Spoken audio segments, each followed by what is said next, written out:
ऐक ना माझं, कर लगीन.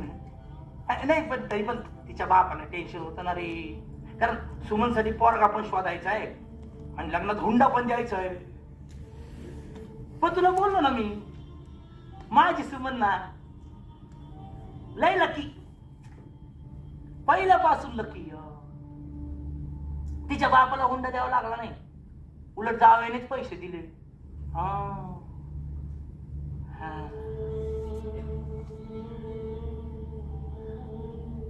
लग्नानंतर ना आमच्या सुमनला एक नवरा मिळाला. नवऱ्याबरोबर 2 पोरं मिळाली.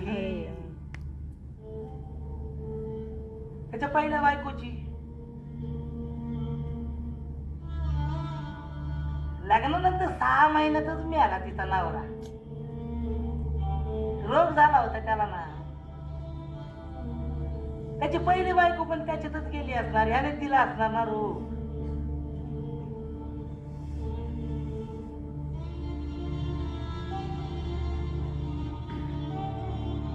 तीन महिने जगल सुमन, डॉक्टर बोलला. 3 महिने मी बोललो सुमनला, मी आहे ना येडी, माझं तुझी लगीन नाही झालं म्हणून माझं तुझ्यावर तो प्रेम कमी होणार आहे का? मग मी रोज तुला एक फोन करीन, विचारपूस करीन, शेवटच्या श्वासापर्यंत आहे ना मी येडी. मी तिला रोज फोन करतो, रोज फोन करतो.